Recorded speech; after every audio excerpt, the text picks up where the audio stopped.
Just as a disclaimer, we want you to know that some of the movies that we will be reviewing were shot in a different time and era where people of race and sex were not treated equally. We understand this and hope you do too. The movies or anything that happened on the sets are not the views of this podcast or what this show is intended to be all about. Exactly. And we want to give due diligence in presenting the movie and not the views of the cast or directors or anyone involved. But we also feel it's necessary to let the audience know some of the background information to get a feel for what was happening at the time of shooting the film. Again, we hope you understand that we do not agree with everything that went on, and we just want to give out the information. And with that being said, hope you enjoy the show.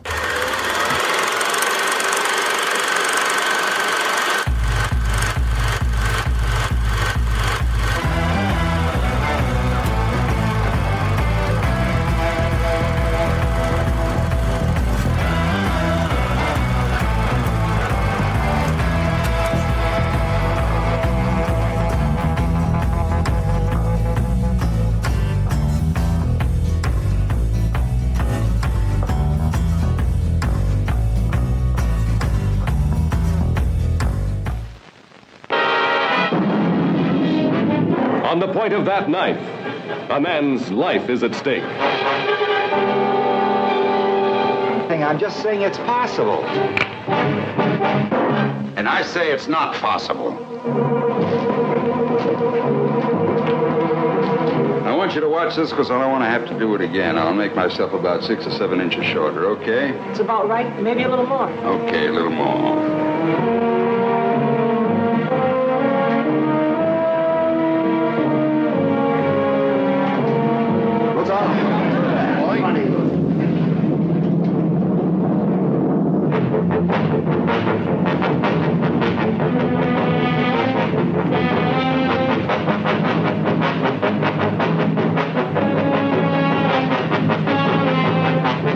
Here's what I think happened.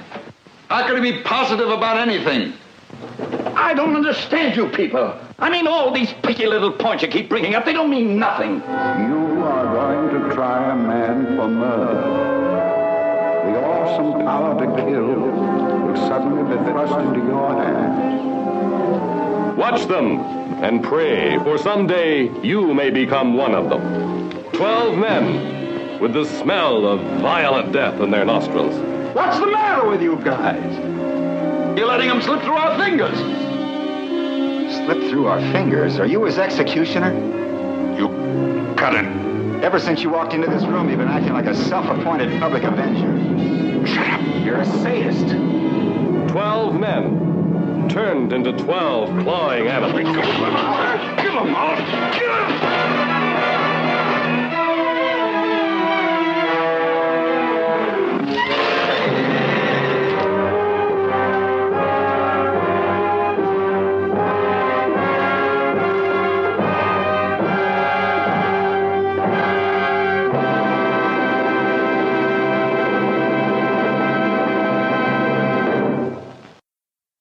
All right, guys, welcome back. We're back at full strength. Both team of the dynamic duo is here today. Terrence is feeling much better, although I can't say he looks much better.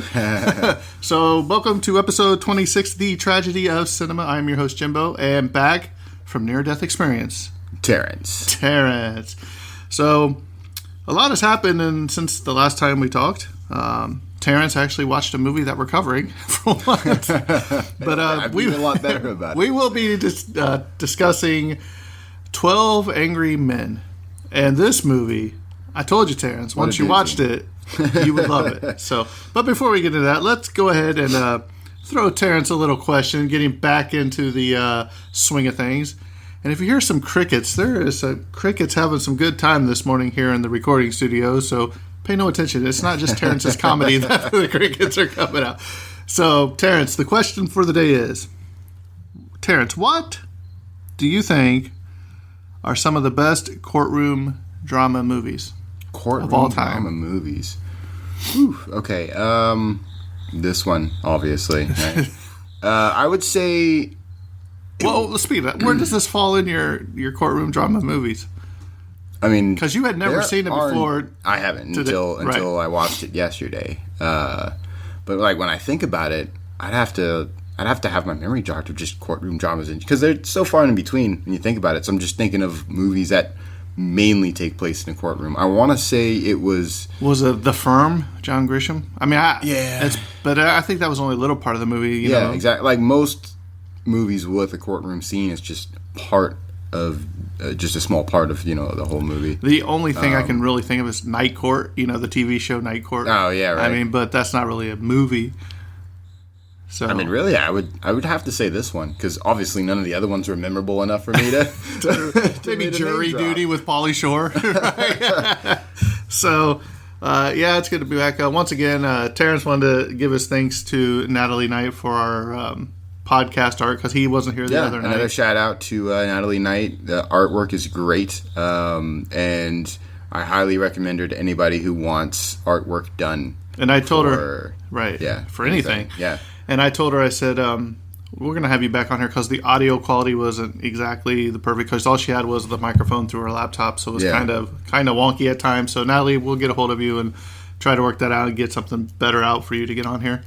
So Terrence, welcome back in the hot seat. Let's go ahead and take it away. The 12 Angry Men. Fantastic. All right, 12 Angry Men. Release date, April 10th, 1957. Budget, $350,000. He's already back in rare form. Looks like you never left. But only $350,000 for the budget. Fantastic for what they did with this movie. Exactly. And I imagine the reason why it was on the lower spectrum is because there's really only 3 different areas that they filmed, and one of them of them is for the majority of the movie, and the other 2 consist of like 3 minutes and some odd seconds, right? So gross USA. So what they made back was $4,316,000. Lots of money made back from the movie. Directed by Sidney Lumet. Is it Lumet or Lumet? Whatever you go with, bud. Let's go with Lumet. Writing, Reginald Rose. Story and screenplay. Technical aspects of this movie is runtime 1 hour and 36 minutes, 96 minutes. So it's a nice movie you can squeeze in when you're strapped for time, like I was yesterday. Sound mix, mono, color black and white. So back in the black and white movies we are. Aspect ratio 1.85 by 1. I'm so off today. Like more than usual. I was going to say, how's that any different? And then 1.66 by 1. Film length 2,625.65 meters. Negative format 35 millimeters. Cinematographic process spherical. Printed format 35 millimeters. And now for my favorite part, as always, the awards. Academy Awards USA 1958. Nominee Oscar for Best Picture, Henry Fonda, Reginald Rose. Nominee Oscar for Best Director, Sidney Lumet. Best Writing Screenplay based on material from another medium, Reginald Rose. Golden Globes USA 1958. Nominee Golden Globe Best Motion Picture for a drama. Nominee Best Actor, drama, Henry Fonda. Nominee Best Supporting Actor, Lee J. Cobb. Man, that guy is fantastic in this movie. Yes. We'll get to everybody is, but yeah. Man, that guy stands out. He really does. Nominee for Best Director, Sidney Lumet. The BAFTA Awards, 1958. Winner, BAFTA Film Award, Best Foreign Director, Henry Fonda, USA. Nominee, BAFTA Film Award, Best Film from Any Source, USA. Berlin International Film Festival, 1957. Winner, Golden Globe, the Berlin Bear. That's an interesting award, right? We always like those weird ones. The Berlin Bear. All right, Sidney Lumet. Winner, OCIC Award, Sidney Lumet. I have to look up what OCIC is. Blue Ribbon Awards, 1960. Winner, Blue Ribbon Award, Best Foreign Language Film, Sidney Lumet. Bodil Awards. That just sounded funky, right? So I kept it in there. 1960. Winner, Bodil. Best American Film. That's a language I'm not even going to attempt right there. Sidney Lumet, director. All right. a French award. You ain't gonna Charles de Cinema, right? 1957. If anybody speaks French, they're like, "Oh God, you're butchering my language." I know. That's why I don't even try French. I'm very terrible. They're probably like, it's Lumet. Lumet is the actor, not Lumet. Nominee, top 10 film award, best film, Sidney Lumet, 10th place. Right at the cutoff, right? Directors Guild of America, USA, 1958. Nominee, DGA Award, Outstanding Directional Achievement in Motion Pictures, Sidney Lumet. Edgar Allan Poe Awards, 1958. Winner of the Edgar Motion Picture, Reginald Rose. Italian National Syndicate of Film Journalists, 1958. Interesting name for a group of journalists. It's a syndicate of journalists. Sounds like an evil superhero. I know, right? like an old cheeky superheroes, like the golden age of comics, where all superheroes were just like some weird, crazy thing. Like Captain Boomerang had the boomerangs on his suit, just something like silly like that. The syndicate of journalists. Anyway, winner, Silver Ribbon, best foreign film, Miglior film, Stranigio. I'm pretty sure I butchered that. My Italian's terrible too, by the way. Is there any language? You know what? Your English isn't the best either. National Board of Review, USA, 1957. Winner, NBR Award, top 10 films. National Film Preservation Board, USA, 2007. Winner, National Film Registry. New York Film Critics Circle Awards, 1957. Nominated for NYFCC Award for Best Film. Best Director, Sidney Lumet. Online Film and Television Association, 2008. Winner, the OFTA Film Hall of Fame Motion Picture. And finally, the PGA Awards in 1997. Winner, PGA Hall of Fame Motion Pictures, Writers Guild of America. Oh, there's one more. Writers Guild of America, 1958. Winner of the WGA Awards Screen, Best Written American Drama, Reginald Rose. I didn't know any of them even played golf, but they won the PGA award. That's what they did when they were offset. All right, the synopsis. Short and sweet, but I mean, it sums up the movie pretty nicely. That's all you can really. One juror holds out and asks the other 11 jurors to reconsider the evidence so they don't wrongfully convict an innocent man based on the evidence or lack thereof. Right, and man is used loosely because it's a kid. Yeah, exactly. If you will. So let's go ahead and jump into the cast. What I did is we did these by jurors. Okay, get the juror number, yeah. So juror number 1, he was the jury foreman, and he was also, you find out that he was an assistant high school American football coach. Yep. It was played by Martin Balsam. Juror number 2, a meek and unpretentious bank worker who was at first dominated by others, was by John Fiedler. Juror number 3, the man, and he's the main bad guy, if you will, the antagonist, and the most passionate of guilty verdict throughout the entire film till the very end. Up till the very end. And he owns a messenger service, as you find out. Was Lee J. Cobb, and man, I really like him. Juror number 4, he was a rational, unflappable, self-assured, and analytical stockbroker, was played by E.G. Marshall. Jack Klugman, he was juror number 5. He grew up in a violent slum, and he doesn't take kindly to insults about his upbringing. Yeah. So that plays a role in this movie, too. Juror 6, he was a house painter, and that was Edward Benz. Juror 7 was a Yankees fan, and he was a wisecracking salesman. It was Jack Warden. Joking the whole time. Right. And he had tickets to the game that night. The Yankees versus Cleveland. Juror number 8, and probably the main... what do you say? Protagonist. Thank you. Yeah. And he was an architect. He was the only one that when they sat down to take the initial vote to vote guilty, not guilty, he votes not guilty. And openly he questions everybody's about the clear evidence that they think they see. Yeah. But Henry Fonda, man. Oh, yeah. Fantastic. And his character just so calm, cool, collected throughout the whole thing. The whole thing. I mean... Because everybody eventually hits kind of like a point, and then he's just like, let's just keep always talking has about this. Yeah, he's like, that's all we're doing is just talking. We're just talking. Right.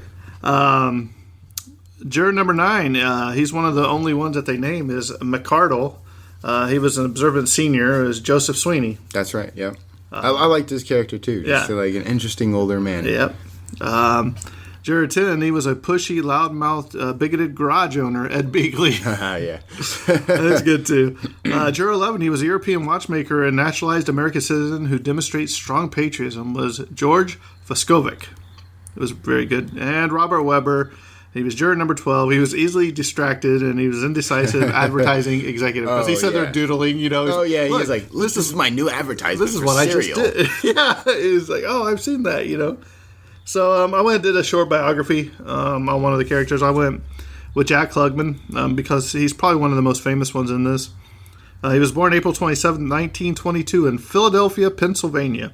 He died December 24, 2012 in Woodland Hills, Los Angeles, California at the age of 90 of prostate cancer. Can I just say, man, cancer, it just takes a lot of people, man. It's but terrible. he did make it to a nice old age. 90. A lot of people... Right. We all hope to make it that far, right? Yeah. And his movie career and television career was fantastic. So he's known for his television roles in The Odd Couple and Quincy. He was Quincy, if you remember Quincy. I don't know if you remember that, and some of our listeners will. He was the last surviving juror from the original cast of 12 Angry Men from 1957, and he was juror number 5. He considered Henry Fonda, who was in this movie with him, as the greatest actor that he ever worked with. Oh, wow. So that says something about Henry Fonda. Yeah. And here's a couple of quotes. On the hardships of his life, he said, "Poverty can teach lessons that privilege cannot." That is very true, which is why, you always get into that conversation when you're talking about particularly children of, like, actors or, famously rich people, right? There's always the conversation of their kids are going to turn out completely different from them because... a lot of the times, especially with a lot of older actors, they came up from nothing with a good chunk of them. And then they made something. And then, they built their way up. And because of that, they had experiences and their personality was shaped that way. Where when you're growing up without that adversity, it's like, okay, you get a completely different type of person. Yeah. Here's what he had to say on smoking. He's like, I saw John Garfield smoke. He was my idol, so I smoked. I even smoked like him. The only really stupid thing I ever did in my life was to start smoking. Yeah. So, I mean, a lot of people don't realize that, that by the time towards the end of their life, and all the problems that it caused them, you know what I mean? Oh, yeah. So, and I found his salary for 12 Angry Men was nice. $3,600 for the film. So, there you have it. That was Jack Klugman. So... all right, let's dive into this movie because there is a lot of stuff in this movie. This was the directorial debut of Sidney Lumet. This is obviously on the 1001 movies you must see, and I would say probably in the top 10 for me that you need to watch. This is like we were talking, and I said, Terrence, I was like, you need to watch this movie. You need to watch this movie. He's like, if I have time. I was like, you need to watch this. I've been on him for a while about it, and. To me, this was the one. This movie right here is why this podcast was formed. Oh, okay. If you remember when we went to pizza the first time, and we was talking with our friend Eric. Yeah. And Eric's like, "Oh, that is a fantastic movie." That's right. Terrence was like, "Oh, I don't think I've ever seen it." And he was like, "Look, you have to watch it." Yeah. Yeah. And I was like, because I was looking through the top list of movies, and if you have not seen this movie, Terrence, tell them you should see it. You should have seen it before the episode. As always. No, wait, did we preface Well, this? yeah, like 3 weeks ago. But I'm just saying, you just watched it last night, so I can't give them a hard time, right? But this is why this podcast was formed. I think this is a fantastic movie. It has great actors, has great story, gets you involved. It's a very forward-thinking film. You get and you get hooked with the characters, and they're all in one room. You're just like, how did I get so emotionally attached to all these characters in the short amount of time and all about this one thing? For a movie that came out in 1957, it's surprisingly forward-thinking. Right. And like I told you earlier, I tried to sit down and watch the remake last night, and it has Tony Danza, Jack Lemmon, Ossie Davis. It has some really good actors. Right. But once you see the original, I mean, they can't hold a candle to this one. Yeah. Even though it may be good, I gave up with it about 40 minutes in. This is also on Roger Ebert's greatest movies list. So, what you don't when the movie opens, you really don't know what you're in for. All you have is this judge who really doesn't want to be there. You can tell the judge because he's like got his hand up like this. He's like, you guys you've heard the evidence, blah, blah, blah. It's up to your life that you have to come back with unanimous, either not guilty or guilty verdict, and you may be forced to send him to the death chamber or electric chair. You know what I mean? I mean, even some of the conversations you catch in the opening as it's panning in right before it pans into the courtroom itself, you catch some like just interesting conversation that really you still don't know what to expect. You're like, wait, what? Right. What's I going think on? It's like some kooky. If I remember, you have the one guy walking in and he passes another one like, "Oh, you did really good in there." Exactly. It's like praising the lawyer that he had, and then you come out there and the bailiff's at the outside like, "Shh," because there's another case. So you go into, I think it's 228. Yep. And so you see the judge in there, you see the lady typing, and a strange fact is there's only 2 ladies in this that I caught. One of them is sitting there doing the recording or whatever. Yeah. And then at the very end of the movie, when they're walking out, you see one lady walking down. So, that's all I caught.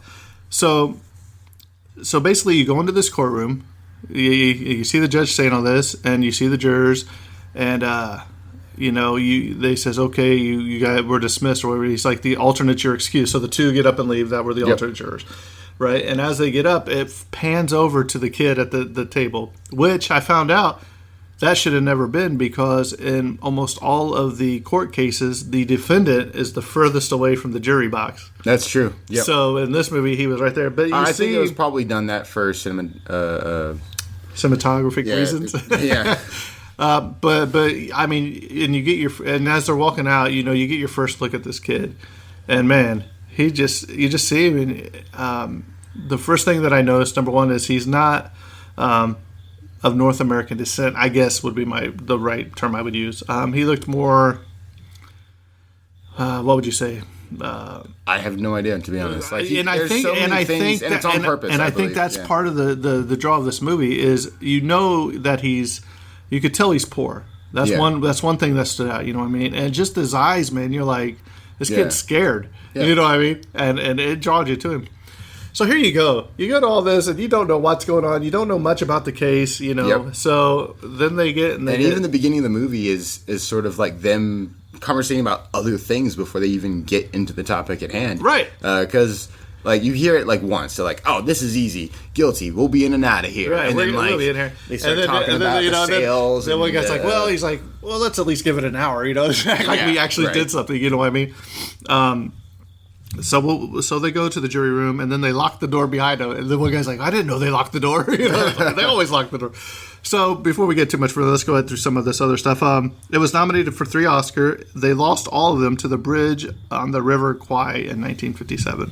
It was shot in 365 separate takes. Wow. So, and all of the film except for the 3 minutes was shot inside the jury room. And it was only shot in 3 rooms, which we've said was the outside of the courtroom building. Yep. The inside, which would be the very beginning and the very end of the movie. Yep. And then walking to the courtroom, and the courtroom, and then the jury room. Yep. So, man, just how much money they saved just on sets. You know what I mean? Only 2 of the jurors are ever given their name. Many shots were filmed on their own, and then they were edited, and they had to edit the rain in. Remember when it rains? Oh, yeah. They had to edit the rain in on separate occasions for each one. And then no female characters are in the film except the extras. And the filming, here's a interesting fact. The filming had to be done in just 21 days. I mean, yeah, it's all dialogue, so you're not doing anything too crazy. Right. Because of lighting, in one scene was to shut the lights off, they had to so when they went to shoot the separate scenes, the lighting had to be the same. So they'd have to go in and set the lights up, to equal the lighting at the time. Right. Match the different scenes. Excuse me. So basically the So now we're in the room. Everybody's getting situated. The old guy goes to the restroom. He's gone for for one guy's. They're like, and it's hot in this court. This room. Yeah, you see him sweating. Except the one guy. He's like, "Don't you ever sweat?" No, I don't sweat. Yeah, but one guy's like, and something that struck me is most of them keep their ties on the entire time. And I was like, man, I would be ripping that thing off immediately. That'd be the first thing I do. Right. And then you can tell just throughout the movie of pools of sweat just forming on their shirts, especially the jury foreman. I guess that.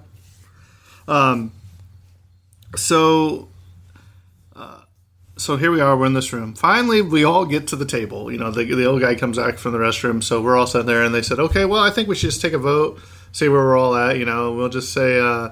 just raise your hand for guilty, or not guilty. So who's guilty? And then he starts counting 1, 2, 3, and you see him skip one. He's like, okay, we have 11 guilty, 1 not guilty. And then the one guy's like, "Are you kidding me? Yep. Really?" He's like, it's plain as day that he's guilty. And the guy's like, "Well," he's like, "I'm not really sure. He's like, this kid's life hangs in our hands. We could at least talk about it. He's like, all I want to do is talk about it." And then doesn't he open up with like, I know this is shortly after. So like at that point, they're like, okay, we need to convince him to give a guilty verdict. So they were like, we're going to go around the table and we'll all give a reason why we think he's wrong with his not guilty verdict. And I know he ends up jumping, and he's like, well, here's the facts. These are the facts. And he's like, he's a poor kid, and there is a lot of racial overtone in this movie. Very much so. But I also think it's interesting and very tactful of how they don't actually ever name his ethnicity, so you don't know what this sort of nationality or whatever. Yeah. So you don't know what it is. So you don't know where that prejudice was the word I was looking for. You don't know where their prejudices lie, because they use a lot of, oh man, they and them, and they're like this, and you're one of them, and you're one of them, and so you never know what they're talking about. But you do eventually find out some of it, like that he lived in the slums. Yeah. You know what I mean? So that really hits home with one of the jurors too. Yep. But we'll get to it. So there they are. They're going around the room. They're spilling their guts out, about why they think, and so they and then the one's like, well, yeah, but that knife. He's like, that did it for me or whatever. So they said, hey, he's like, there's only one knife like that in the world or whatever. The guy told me so or whatever. The lawyer. So it's like, hey, well, can we see the knife again? So they bring in the evidence. Now. And he's like, look, this is a switchblade. It's illegal to own. The kid said it slipped out of his pocket. And look at the design of it. You'd never see that. You'd never see one of these again, right? And he's like, I'm just saying it. He's like, you're telling me that knife fell out of his pocket on the way to the movies, and somebody picked it up and killed his dad with it. And one thing right off the bat is there was no fingerprints on it.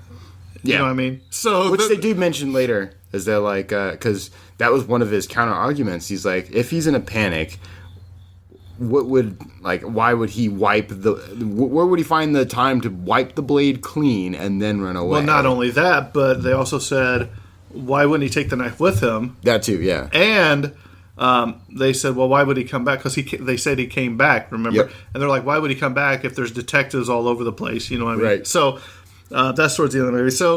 So they got this knife, right? This is one of my favorite parts of the movie. So they got this knife. He's like, it's the only one, and so he's like, it has to be him. That proves he's guilty. He's like, so you're saying that's the only one, right? So Henry Fonda stands up. He's like, oh, yeah. He's like, you mean this? And the guy stabs in the table. He's like, look at it right there. It's got the evidence down on it. So Henry Fonda stands up and pulls out one. He's like, look at this. Bam! He sticks it right on the table. And they're like, oh, it's the same one. The camera zooms in, and you notice it's the same exact knife. Right. And they're like, where did you get that? He's like, well, I went on first of all, this was crazy too, because he could get in really big trouble for bringing that kind of evidence and, bringing a knife into the jury. Oh, yeah. But he said, I went for a walk last night. When you're in the jury like that, you don't get to leave. You know what I mean? But he said, I went on a walk in the kid's neighborhood. He's like, and I went to a pawn shop or whatever. And he's like, boom, I found it right there, $6. Yeah. He's like, there's like 20 of them. Yeah. And they're like, oh. So right there, that started getting some people's minds turning. You know what I mean? Yeah. So his first advocate, if you will, was the guy right next to him, the old guy, because remember the main antagonist or whatever, he was like, old people, they don't know what they're talking about or whatever. Okay, so I found that really interesting, because early on he goes on a tangent about like young people not respecting their elders. He's like, I remember I called my father sir. What kid do you hear calls their father sir, right? So he goes on this tangent of how his generation respects the elderly, but then he continues throughout the entire movie disrespecting this old man. Right. And finally, that one guy, I think it's jury number, 5.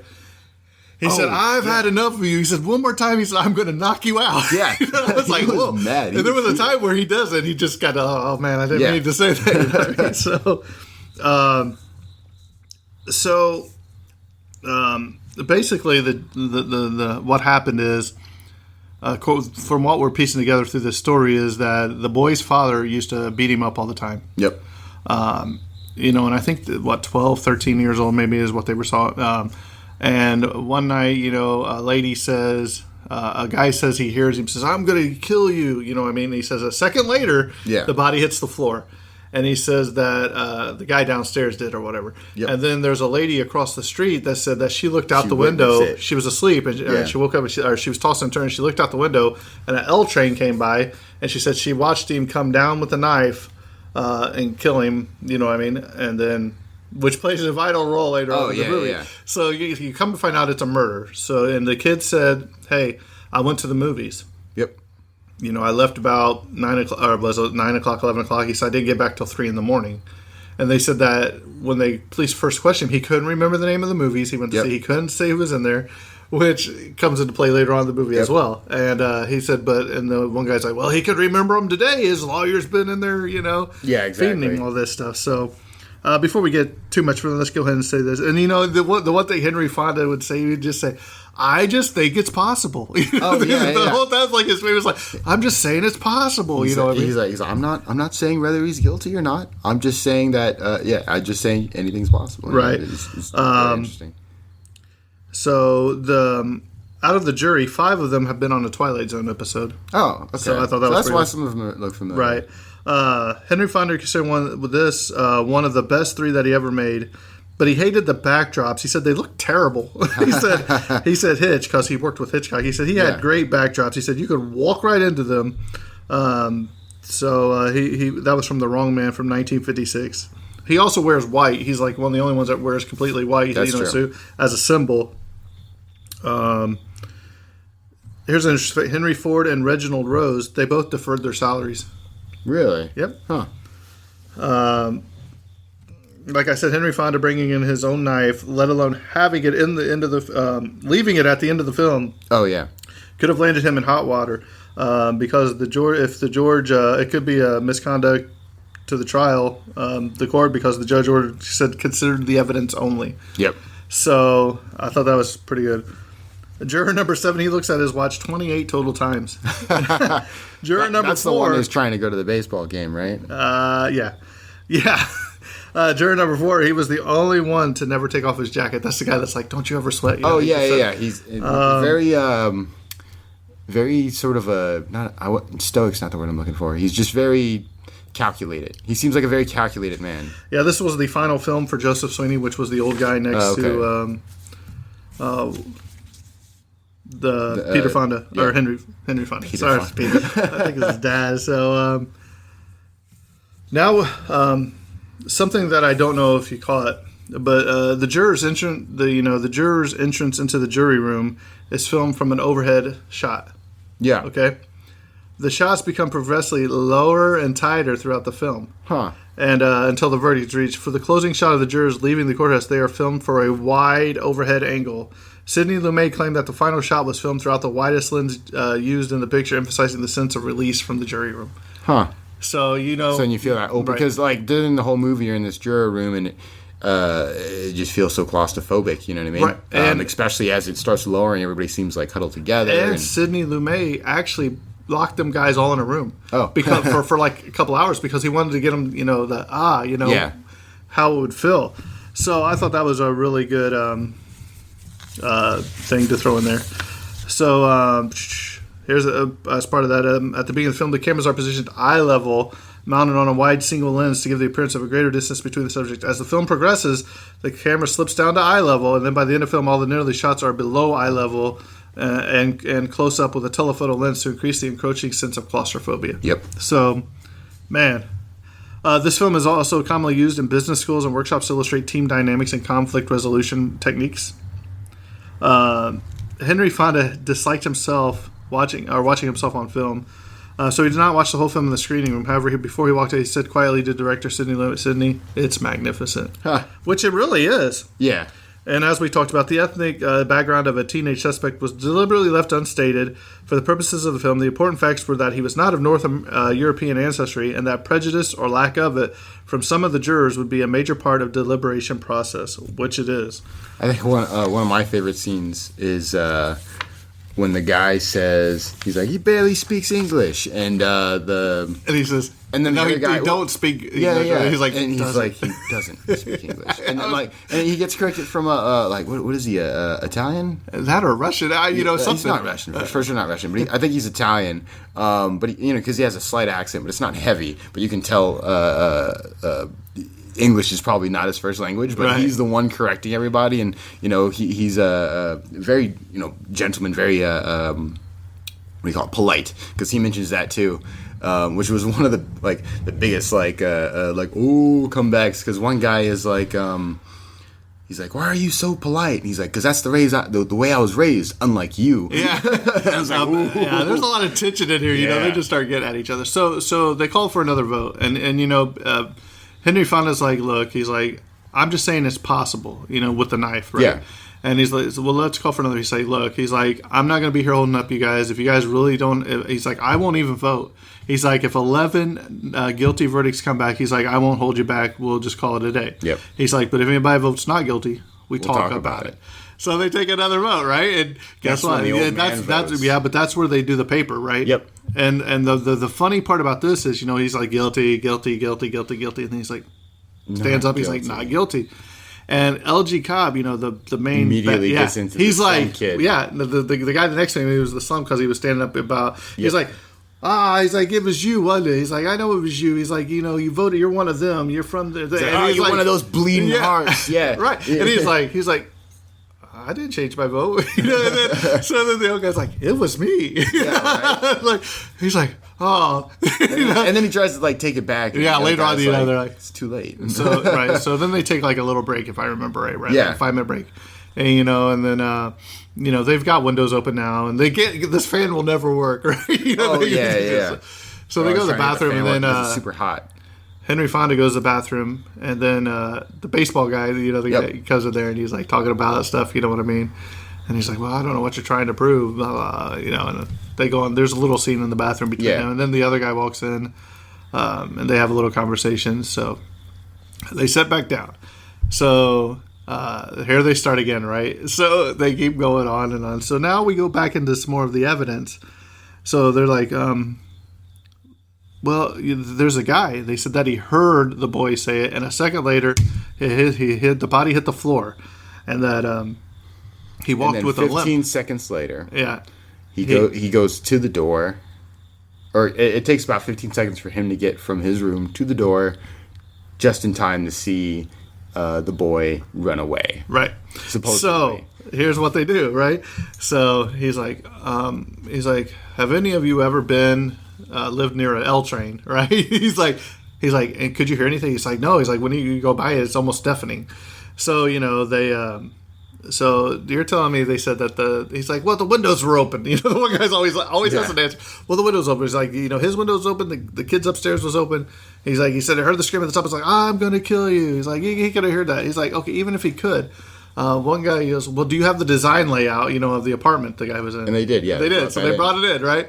So they're sitting there, and he's like, okay, it takes. He's like, so I'm not sure he had time to go to the door and see him.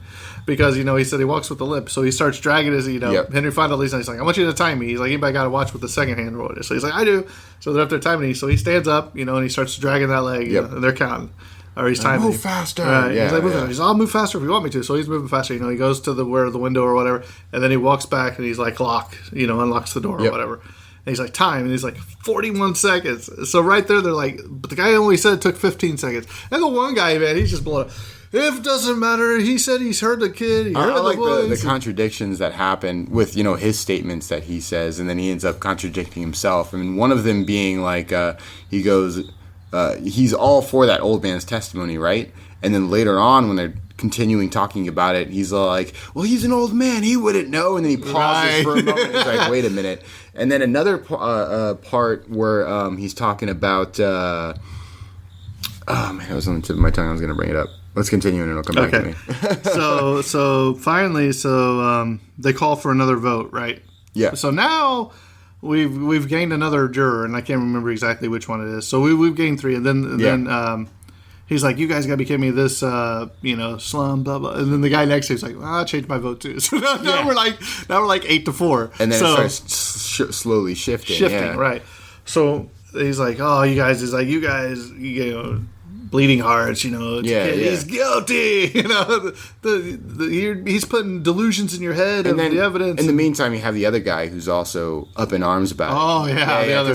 Like he always has something to follow up with. Usually when the first and he always guy had a cold, right? He's the guy with the cold. And then he's like, well, you know how they are. They're born to tell lies. Yeah. And they're like, they don't have the truth instilled in them like we do. And it's like, wait, what? Yeah. And one guy was like, well, who's to say? Right. So then we come to the knife again. So they said one thing that's been bothering me, the juror 1, I think it is. Yeah. He's like, one thing that's been bothering me, the little pipsqueak voice. Oh yeah, that was the knife. Too. Yeah. He said it came down with a downward motion. You know what I mean? Yeah. So the main antagonist, he's like, somebody stand up. He's like, let me see that knife. Yeah. So Henry Fonda walks over, and he's already stabbed. He's like, oh, you'll do. So he has the knife in his hand, and you can tell he just wants to stab the guy. So he's like, make yourself shorter. He's like, so he said, maybe a little shorter. He's like, all right, make myself a little shorter. So he goes back, and they're like, whoa, they thought they was going to kill him. So he's like, nobody's hurt, right? And he's like, yeah, nobody's hurt. But he says, so he came down, right here where they said that the person seen him. Yep. Well, the guy that was from the slum, Jack Klugman's juror 4, I think, he said, this is a switchblade. He said, I've had them my whole life. He's like, anybody that's ever been in a fight. Yeah, he's like, I've seen plenty of fights. Nobody fights. is going to flip it in their hand. He's like, it takes too much time. He said, you flip it open and you stab up. That's the design. Right. Of it. He's like, that's the design. He's like, so there's no way that anybody that's in a fight, even a person that uses them all the time, is going to take the time to switch hands and stab somebody coming down.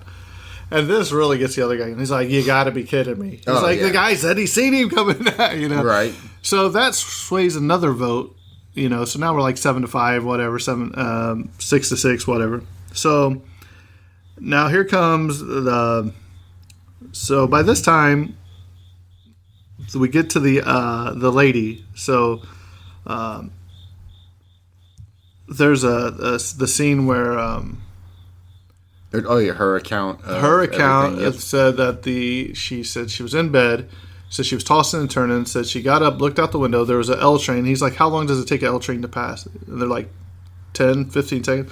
And one guy's like, I think it'll take 10. So yeah. So he's like, so the guy said that he heard the I'm gonna kill you. Hit the body, hit the floor. He's like, so basically all this took place within 10 seconds or whatever. So the lady says she's seen it because it was an empty rail car going back to be worked on or whatever. Yeah. And that it was proven in court that you could see through to the apartment. Right. Train, yeah, right. Well, if it's empty. So, and that's the one guy's like, yeah, this is the even the main guy said, the bad guy said, he's like, this is the only one that matters. It's an eye. This is all that matters. Witness. It's an eyewitness account. Right. So throw all the other stuff out. The one guy, the guy that never sweats, he said, and he there's a scene where he takes off his glasses, he starts rubbing, right on his head, and the old guy's like, hey, he's like, why are you rubbing there? Why are you rubbing? He's like, it's just, I'm hurting. He's like, those little holes on the side of your nose. He's like, he's like, those marks on the side of your nose. Those come from glasses. Yeah. He's like, by the way, that was the other contradiction, not the glasses, but when he overhears the "I'm going to kill you," and he's like, how could the kid not say that without the actual intent to kill him? And then that's when the main character's like, well, we say it thousands of times a day without realizing it, and we don't mean it. And then later on in the movie, I could kill you. I'll kill you. He's like going after what's his face. He's like, oh, I'll kill you. He's like, you don't really mean that. I love it. It's my son. He's 17, and he's like, man, this is a really good movie. He's still never seen the beginning because he'll be doing something. Then he looks up, and then he gets involved in it. So, but man, it is a great movie. So we're at the eyeglass. The lady says, so he's rubbing his eyes, and the old guy's like, huh. He's like, he's like, something else that we need to talk about is the old guy with the leg. They said that nobody's ever cared about him. This is the first time that he's been in the limelight. That's right. That was one of the reasons. You could tell by the tatters in his jacket and all that, and that's one of the reasons that he's going to be somebody now. He's famous. The same thing with the lady. They said that. Did you notice that she had all her makeup done, her hair up, and all this dressed up? They were saying, women to look younger. and try to look, gorgeous. I think. Yeah, they said that she's 45. I think she's trying to look 35 or something. Trying to look gorgeous.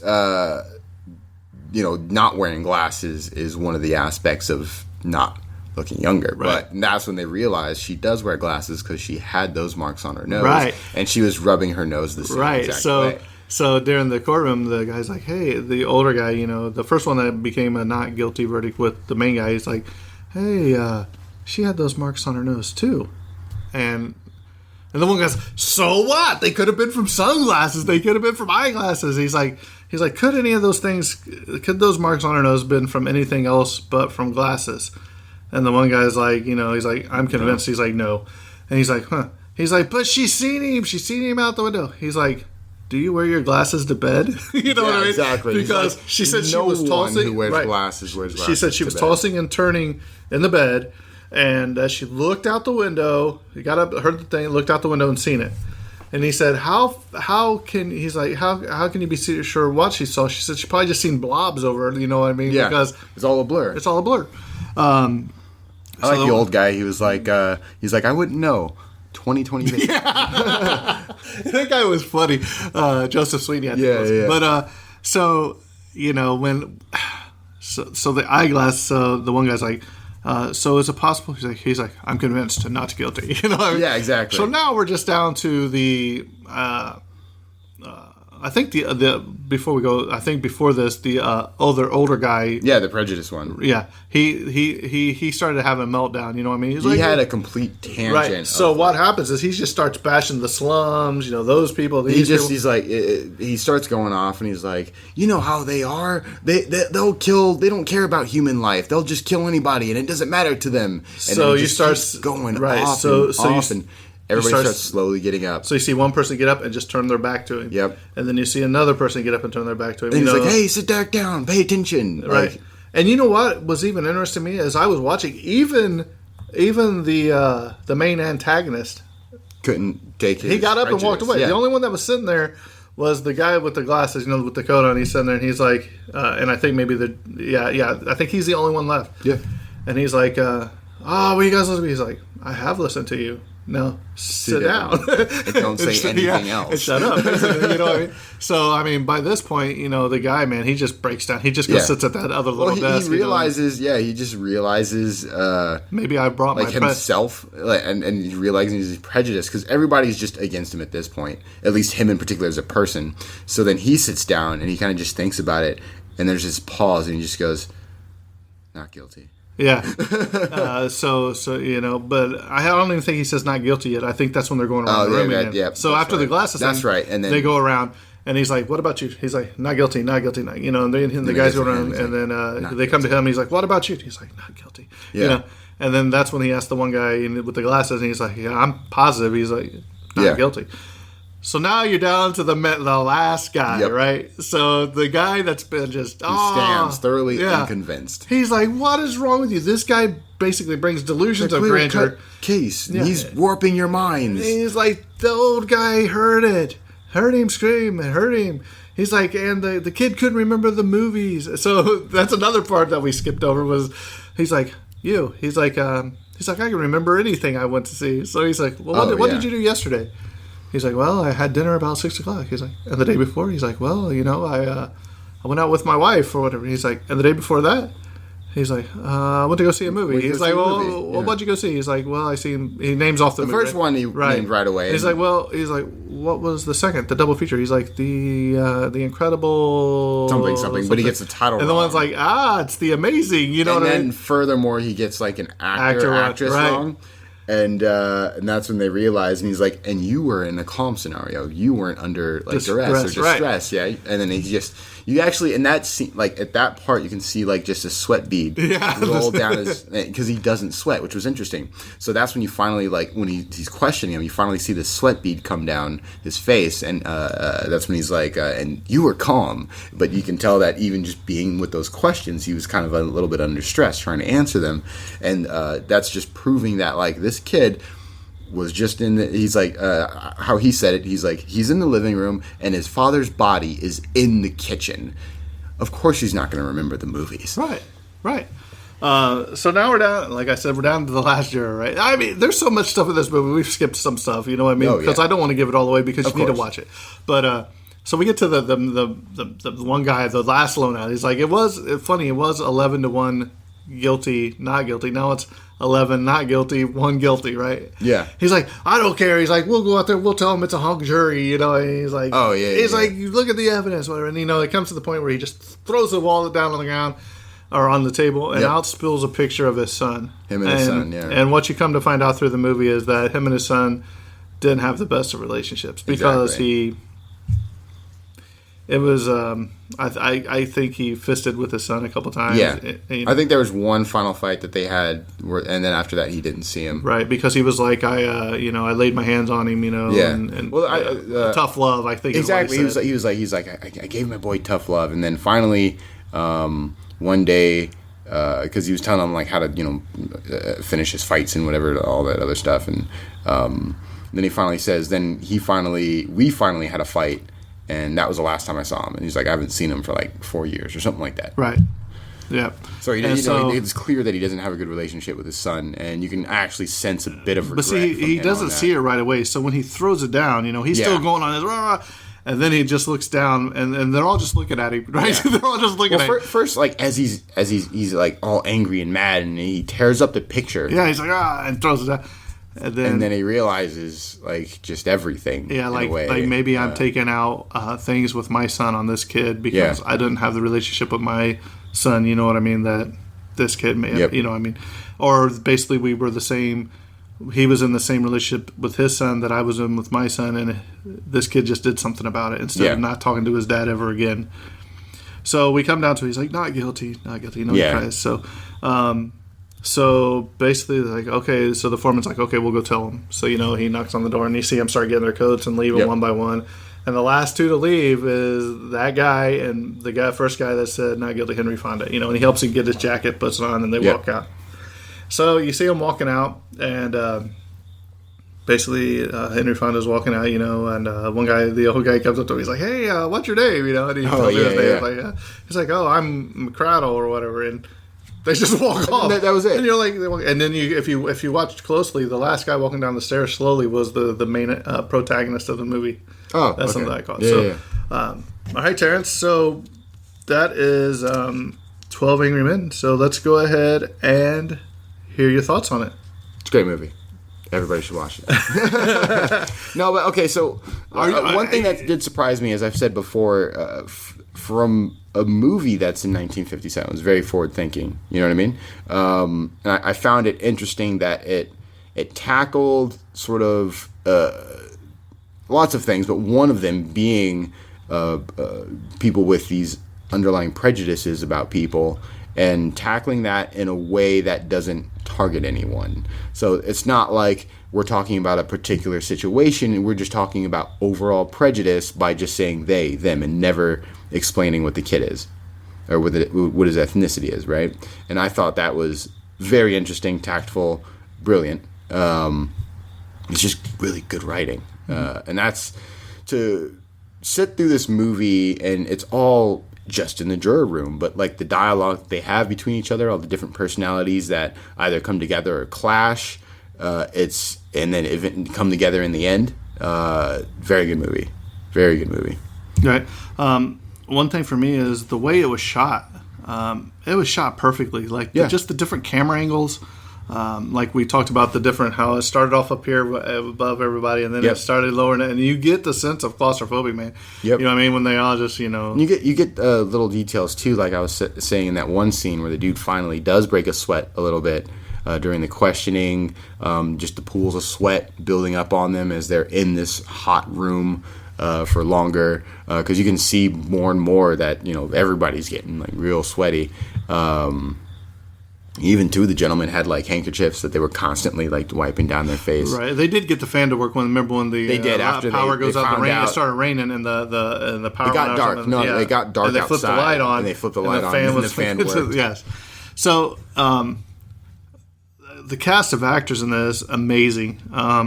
This movie actually made me care about characters in 90 minutes than I've seen some movies that are 2 and 3 movies long that sequels that I don't care about.